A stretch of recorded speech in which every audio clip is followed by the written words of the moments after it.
One. You're listening to From the Chair, and I'm your host, Mike Hamilton. Join us each episode as we talk to athletic directors from across America. We're going to talk about topics like leadership, career development, issues of the day, and I can promise you we're going to have some fun along the way too. So sit back, listen in, and let's dive in. Let's go. I am really excited about today's episode. I get to spend some time with a longtime friend, Julie Cromer, who's the athletic director at Ohio University. Julie, welcome in today. Thank you, Mike, and thank you, my friend. It's great to have the opportunity to catch up with you.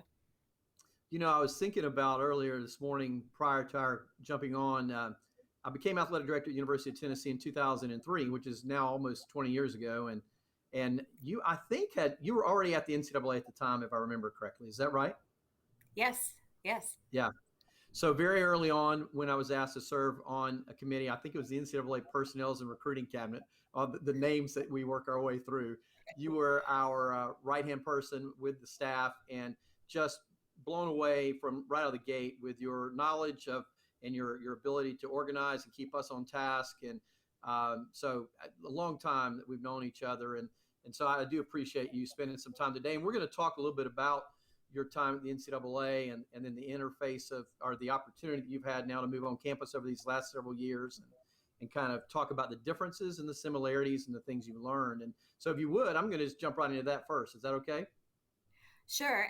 Let me also just say thank you for the kind compliments before we get into it. And it was quite brave of you as an AD to jump into a committee with, that kind of inviting title and subject matter. And I particularly appreciate it now from the AD chair, understanding much more than I did in 2003, all the things that are coming at you. So thanks for your service all those years ago. And I'm really happy to have started our friendship that way and to continue it today.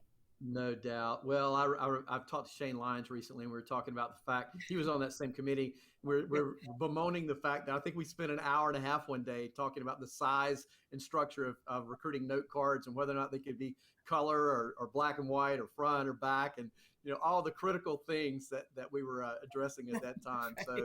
So I learned a ton, as you would imagine. So hey, so here's the thing. You did spend a long time in the NCAA, and you were in a leadership role, and certainly you've been out on campus now for some time in leadership role in Indiana and Arkansas, and now as athletic director at Ohio University. And I think you've got a unique perspective to be able to sort of juxtapose those two things together. And to me, Julie, there are some gaps there, right? Just as I'm learning in the multimedia rights business, what I thought the multimedia rights business was as an athletic director and what I see the multimedia rights business being in the role I'm in now, and vice versa, there are gaps. And so in your two significant roles, I am certain that you've seen the gaps in communication and understanding and those kind of things. And I think the audience would benefit from your view of that now that you sat in those two different places.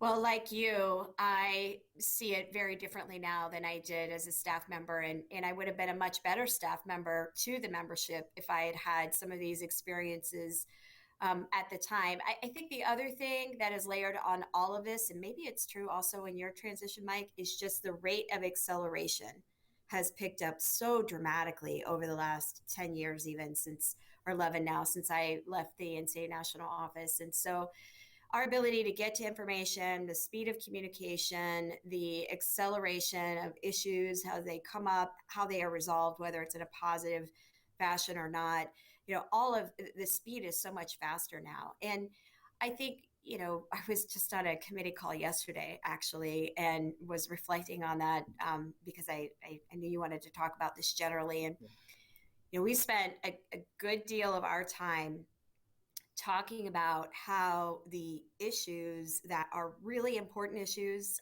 are issues that made headlines this spring that we're now trying to respond to, how they would be broken up and distributed through the governance process, who would deal with what, how many other different groups would weigh in, where the decisions or the recommendations would come back and circle back through. And so, we had a couple of hours maybe together on this video conference, and through nobody's fault, we spent a significant proportion of that time just talking about how to navigate structure. And so when you think about how everybody's time is valuable, how quickly these things are evolving, wouldn't it be great if we could have spent, 5% of that time on navigation and 95% on that time on solutions and ideas and concepts and getting to the work? So it was a productive video conference, but to have to spend that much time to decide who gets to talk about which part of this and who else they're going to engage and how it's going to return, and then factoring in a timeline for all of that to happen, to me is just, a great example of why the structure is has become so big and so multi-layered and really doesn't fit the true environment in which we're trying to lead and manage on any topic, let alone some of Yeah. the really big ones that have come up this summer. Yeah. So, I think communication is critical, right? And we say, in the context of the NCAA, we say we are the NCAA. The institutions are the NCAA. And while that is a true statement, it's also a complex statement, right? Because you are primarily concerned with the day-to-day activities there in Athens, with your student athletes and your coaches and your fans and all the things that you have to be concerned about. And the NCAA umbrella is overarching across all of that. Likewise, the staff is Indianapolis, and they're churning through their work, and they're not on campus every day. And so, what if there's something you could go back to your time in the NCAA and say, "Well, I really wish I had known this about what it meant from the campus perspective," and maybe even vice versa. Maybe dive in on that a little bit more, if you would. Sure. Well, I would have told you back in 2003 that I spent a lot of time engaged with the membership. And relative to my peers at the national office, I think that was true because I happened to have a role that called for a lot of that. I worked with a lot of committees. I worked with a lot of groups, coaches groups, faculty groups. I worked in a program that doesn't even exist anymore, but it was athletic certification. And we literally went out onto campuses and spent, 4 or 5 days meeting everyone and talking about what was going on campus and how it, did or didn't meet this accreditation program that used to exist. So I would have told you back then that I had a pretty good pulse on what was going on in the membership. And it took me about 3 months in Indiana, which was my first stop leaving the national office, to realize that I was so wrong. And it wasn't that I wasn't well intentioned. I was. It wasn't that I didn't listen, because I did.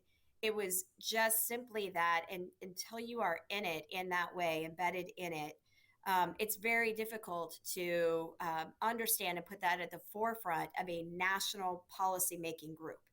And so there inherently are gaps that are going to occur. So if I could go back now, what I would do is try to help others understand that the filter system used in a national policy organization to determine the issues that are most important or most pressing needs to be much more reflective of the boots on the ground experience, be that of our student athletes, our coaches, or administrators. A lot of times we were managing issues that worked their way up through a structure or were covered significantly in the news media. And either way, we were coming in on the back end.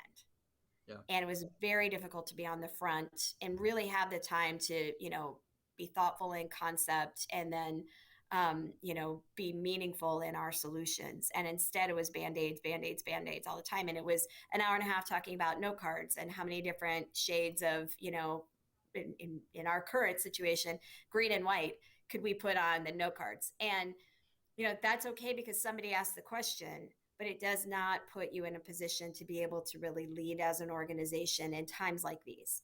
And there also was no real escape mechanism or a mechanism to say, hold on, we are so far down this road and it's going to be scary, but we're really heading in the wrong direction.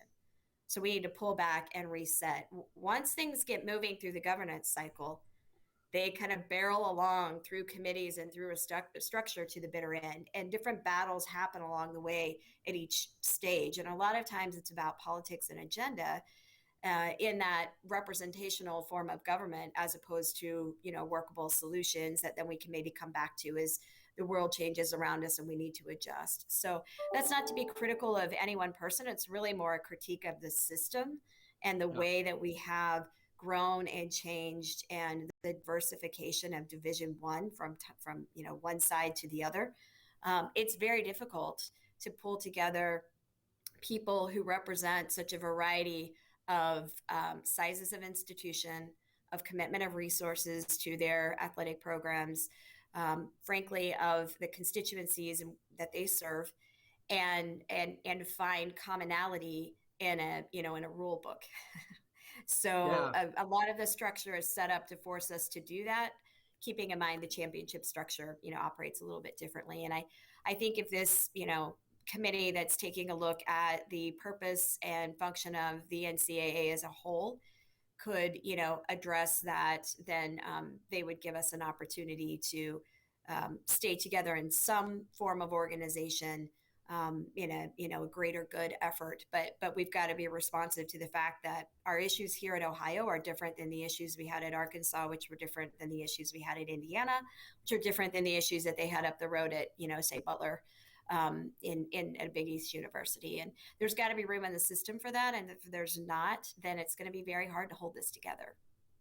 Well, it's that very subject that I was actually going to ask you about next. So let me ask a follow-up question here based on what you said over the last few minutes. The diversity is part of the NCAA. It's always been a part of the NCAA. And as you've noted, every institution is different. The constituent groups within the universities are different. The desires, the hopes, the goals of each university vary from campus to campus. And so the committee, the group studying this, and I know ADs and others from across the country are weighing in terms of their concerns, their thoughts, or whatever related to the next step. Is the group so diverse? I say the group is the NCAA so diverse, and thus the group studying this is so diverse. Can good work come out of this in a way that can be pointed and impactful, or is this going to be a continuation of some bureaucratic effort where there's some progress made, but maybe not the progress that we all seek to be made to assure the future of this model as it was established to be, however many years ago now? I think the individuals named to that committee are smart, they're experienced. Many of them have, at various times in their careers, stopped at different types of institutions or organizations along the way. And I trust them to tap into that experience and do the best they can. I think the timeline is what's more concerning to me, and maybe even the setup. It does seem like it's, we swing for the fences, or there are people who are prepared to declare it failure if it falls short of probably some unrealistic expectations. But I do think that there are smart, committed people in that room who have some good thoughts, who are reaching out to those of us in the membership to try to get some feedback, again, on a very short timeline, and who will come forward with some good concepts for us to respond to.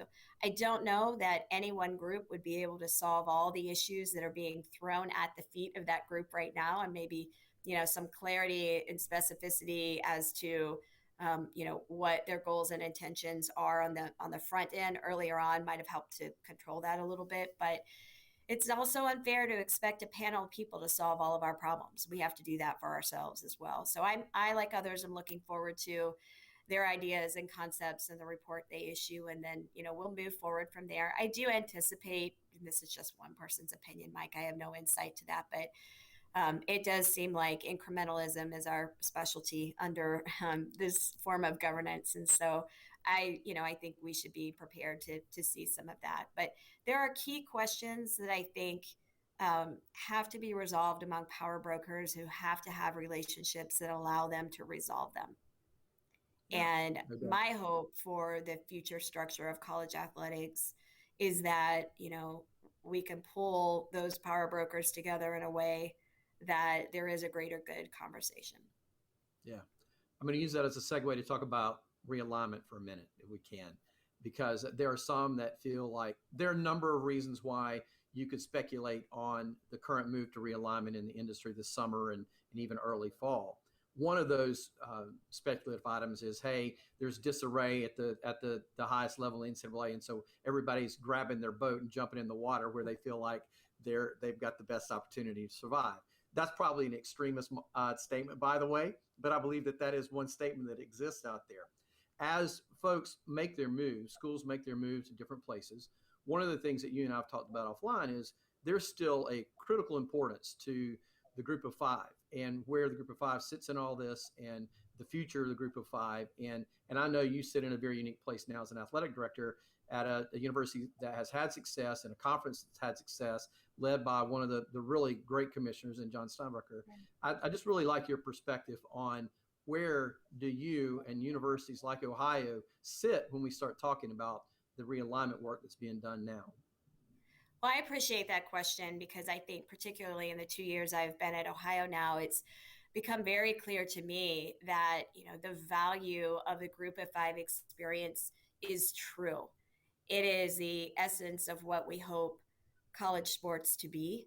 And, I don't get a lot of pressure at this level to necessarily emulate everything that our neighbors to the north in Columbus are doing because, we're fortunate enough to be pretty solid in our identity and understand who we are and where we fit within the ecosystem of college sports. And we're proud of it. So I get a little bit bothered sometimes in this zero sum conversation, this all or nothing conversation about, whether or not schools are on a side of a line or not. I think there's obviously, if you look at my background, Mike, there's a great experience to be had at the Power Five level. There's also an equally great experience, different, but equally great experience to be had at the Group of Five level and in other parts really throughout the NCAA. So I like to stand proud in that identity. This is the right space for us as a university based on the history and the commitment that you've alluded to. We're in a great conference for us, and it makes a lot of sense with a lot of strengths geographically and also, committed to being an FBS conference and being within that ecosystem of college football, even if not necessarily in the same corner or neighborhood as some of the other institutions that I've been blessed to serve in the past. And I do think that among the Group of Five, there are efficiencies that we can work toward. I do think that, regional rivalries and regional competition makes a lot of sense to our fans and to our alumni and supporters. I think I hear that from my Group of Five colleagues as well. And so you'll see a lot of us in our own way lean into those strengths of, our part of the world and really embrace it. And, for other schools who are on a different path, that's great too. That's okay too. But those of us who are confident in this identity, I think really have a good story to tell. And we need to do a better job of talking about that. No doubt. No doubt. It's the model in the truest sense from what we've known NCAA athletics to be for a long time, right? So, so you became athletic director about 2 years ago now, if I recall correctly, at Ohio. And I'm sure, knowing Julie Cromer, that you had a plan and you were intent on your plan and how you're going to lead and what you're going to do. And then just a few short months after you get there, a pandemic hits, probably the most noted event in mine in your lifetime in terms of just rocking the boat, right? So what have you learned about how to adapt and become a leader in the middle of crisis? There's silver linings every time there's a crisis, right? We know that. And certainly there's been a lot of hard, but based upon where you thought you were going to lead, how you were going to lead when you got the job, and then how you had to pivot into the pandemic and living through that in the last 18 months. What have you learned about yourself during that time? And what have you learned about leadership during that time? Well, we could do a pod just on that alone, right? I've learned about myself maybe that I really can be a little bit more flexible and adaptable than I might have been pre-pandemic. When you have to be and have no choice, you learn that you do have greater capacity in those ways than before. I also, in some ways, I'll be honest with you, learned that the bandwidth I was carrying before was enough in some ways and was not enough in a time of crisis. And so because the pandemic has continued over this period of time, I think, it has really taken hold, I think, in some of the ways that we lead, and it will not be just an episodic event. It will, I think, in many ways linger now for months and maybe years to come. We were here with everybody else, I think at least, in this country, we were here in April of 2020 thinking that we would be back in the summer. And then in the summer, we thought we'd be back in the fall. And in the fall, we thought surely by basketball season. And it just lingered on. And so now on the back end of that part of dealing with the pandemic, I think, it's recognizing that others also had their bandwidth challenged and their ability to adapt challenged. And I'm really proud of the way our staff rose to the occasion, but I also have to recognize that they're still recovering many ways from that, energy that they had to put toward just getting through the last year and a half. Whether it was necessarily from a work perspective, we were primarily virtual here at Ohio and through half the summer. So, we've really only been back on the ground here for about 2 months with things fully open and moving through campus as we normally would. Sometimes it was, families working from home with, kids underfoot and worrying about what was going on in their schools. Sometimes it was, more health related, but everybody experienced this in some way. And now being a more empathetic leader on the back end, initially it was about addressing something we didn't know much about, helping our staff understand we'll get through this, we can be adaptable, realizing that by continuing to say just a few more months, just a few more months, just a few more months, we actually were burning double time some of our energy, and now trying to get everyone back in and running on more than just fumes. That's been, I think, the more recent challenge of leadership. That said, we've hosted football in an open stadium the last 2 weeks here, and it has absolutely been an uplift, the same uplift that our fans and others are feeling in, getting out and about and moving more freely. And in our case, the game results weren't what we wanted, but to see our community come back alive and to have, tens of thousands of people come to a small town like Athens and experience two really great football game days have been a big shot in the arm for us. And so we're going to continue to try to take that momentum forward. It's going to take us a couple or three budget cycles, Mike, to completely recover from the last year, like a lot of other schools. We've come back in a lot of ways, but, our university and the surrounding community will have to work its way back. And so, for us, we're just at a new stage of the pandemic. You're right. It's not in the how to be an AD, how to transition from deputy to AD. You don't cover that in the workshops, and it's not in the manuals. But like everyone, we buckled up and we just kind of started running into the wind. And I think we're in a good position now, but continuing to work our way through it. Did you find yourself having to? I mean, mental health is a critical subject to me, and to dealing with young people in particular. And I'm sure you have some commitment to that as a general rule at your university. But did you find that you had to commit additional resources during this time for those particular kinds of questions for your student athletes, coaches, staff?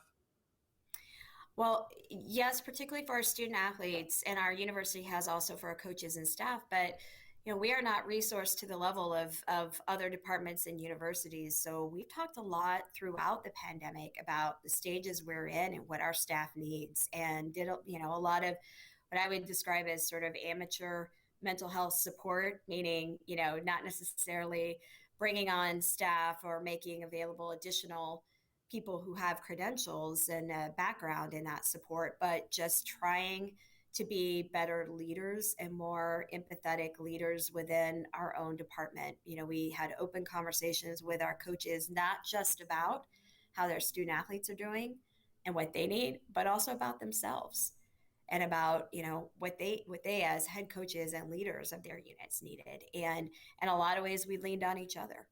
Yeah. Not everybody is for that conversation, but I was surprised by the number of people in our department, both head coaches and administrators of various generational cohorts and backgrounds, who were willing from time to time to say, this is a tough stretch right now. And, so then we would just respond by saying, let us know what you need. And we Yeah. can work our way through this with a little bit of extra flexibility. Yeah. Empathy has been the critical word for me during this time, right? Related to that subject. Agreed. So, Yeah. so a couple more questions and then we'll wind it down here. if you listen to you speak, if you've read articles that you've been a part of, if you've heard you on a podcast, one theme that I've heard a lot about is evidence-based decision making, right? And so I can't remember if you've had 4 or 5 different head coach changes that you had to work your way through over the spring and summer. That's a lot in a short period of time for a university to go through. And I have no doubt that you were prepared for that. But what does this concept of evidence-based decisions have to do? How do you apply that to the hires that you've had to make over the spring and the summer? I'm interested to hear your perspective on that. That's a great question. I do try to be an evidence-based decision maker and less of an emotionally charged decision maker, although I recognize that, both can work in a given setting. So it just happens to be what I'm more predisposed to. I do a lot of background and research. I use a coaching opening as an opportunity, not simply to find another individual who could come lead our program, but also to really examine our program, talk to people, and find out what the external perceptions around our program may be. And, I'm the type of person who may, call and use my network to connect 2 or 3 layers and links down the chain to have a conversation about somebody who worked with somebody not even as a head coach, but 10 years before as an assistant coach. We do use data as well. We pull data about team results and depending on the coach and the sport and, the emphasis we're looking for that would match well with our program, we might weigh, some data more than others. But I think you cannot be paralyzed by your analysis, but you have to understand that, particularly if you happen to be searching for 5 head coaches at, in a tight window of time, which we were this summer, the stress of that, the limitations on time, the sense of urgency that now sometimes comes around head coaching searches, the sport within the sport that has become, trying to figure out who the lead candidates are and, who they should be, and people weighing in on that, that can all take you off your game. And I think just going back to the evidence and going back to, the information you can get to is a really good reset. And then at some point, you things start to kind of fall into place and you make a decision and move forward. But we look at all that. And then here, based on our resources, we also take a look at that as well. This is different than I would say, my previous 2 stops. We're looking for coaches who can be successful here with the resources that we believe we can put toward a program. And sometimes that shows up in their background and evidence as well. Success in 1 or 2 places can't always be replicated, at a place like Ohio. So that, I think, is an additional layer, particularly here from a resource perspective, Mike, that comes at, kind of a mid-major setting.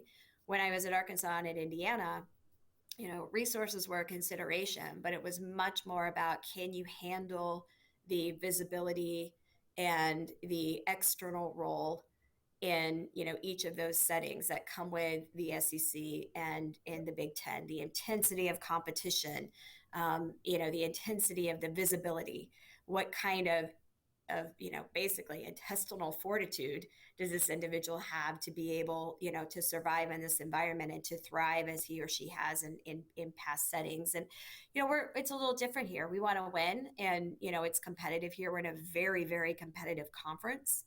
But you have a little bit of time here to grow into coaching if you're doing things the right way and making continual progress. And this is particularly true for us in our Olympic sports. So we made a few hires this summer of younger coaches who I just thought had great potential, who showed evidence of growing into great leaders.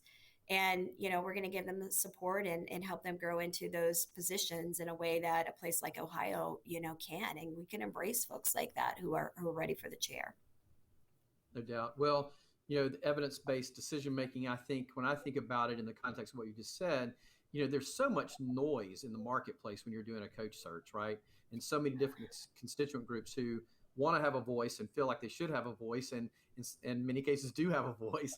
And how do you filter that down? And so the ability to sort of drill down with some specific black and white information. And there'll still always be that sort of that guttural instinct, right, of sitting in the room with someone and visiting with them face to face and saying, does this person have it? But I do think that it certainly has had to have been helpful in your process. So, hey, let's finish up with a couple of just fun questions. I like to do this at the end for folks to get to know you personally a little bit. So, having listened to you, knowing you, yeah, my question would be, how do you relax? Because obviously you've got a pretty high level of energy, and I know you're committed to your work. But how do you find balance or pull back just a little bit to relax from time to time?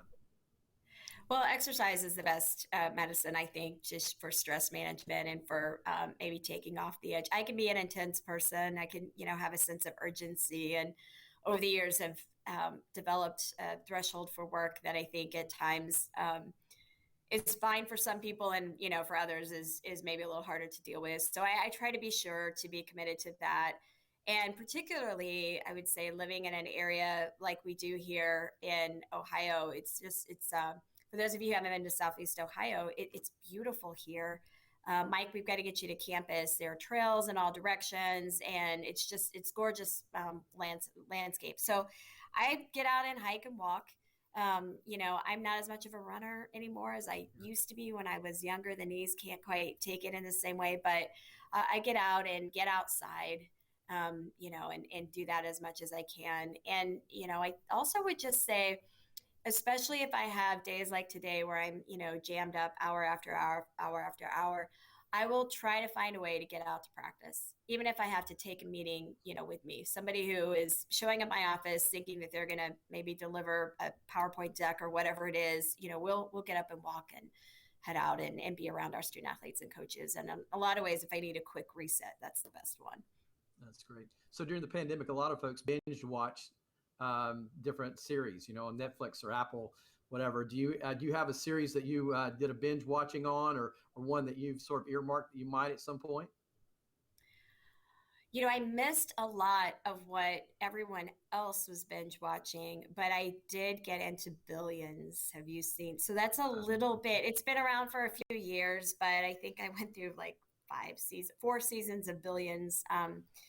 And that was probably my binge. That was probably my only consistent binge during the pandemic. I tried to read a little bit more and get outside, but I don't know. It felt like we were on Zoom and Teams all the time. So if I binged anything, it was virtual meetings.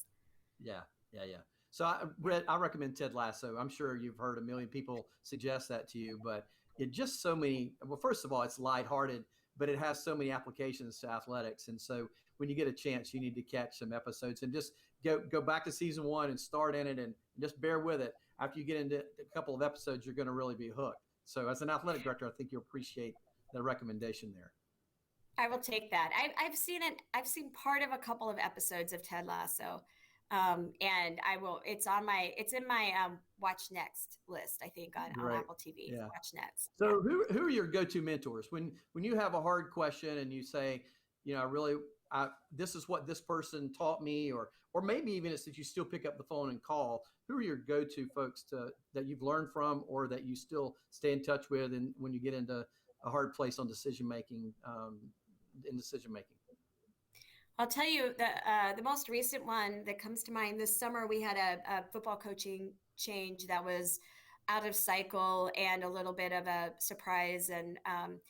And we were retiring a long-serving head coach, and Frank Solich, who had been here for 16 years. And so as that was developing, I reached out to Joe Castiglione. He had been through a successful transition few years back at Oklahoma. He's been a wise mentor and counselor and advisor for a number of years, has become a true friend. And so, there weren't initially, as I was becoming aware of what that situation was with Frank, there were not a lot of people that you can let into, that tight of a circle. But I did call Joe, and he was, as he always is, was a invaluable resource to me. I've been really fortunate going all the way back to that NCAA experience, Mike. One of the greatest things for me about working at the national office was the network and the people who come through. And so I tend to, rely on that quite a bit, and it's kind of episodic or topical. So depending on what's coming up, I'll think about, who's been through this before, who can I reach out to? And here in my transition more recently, I've really tried to connect more so with the ADs in my league, and some other group of five folks, because I am newer to this environment than I had been to others previously. And so, there are a good group of ADs here in the MAC that, that I'll pick up the phone and talk to fairly frequently. And I think that also, by the way, was a byproduct of the pandemic, just our frequency of interaction with our conference peers. We had no other choice. And in a lot of ways, I think that accelerated the relationships in our league. Yeah.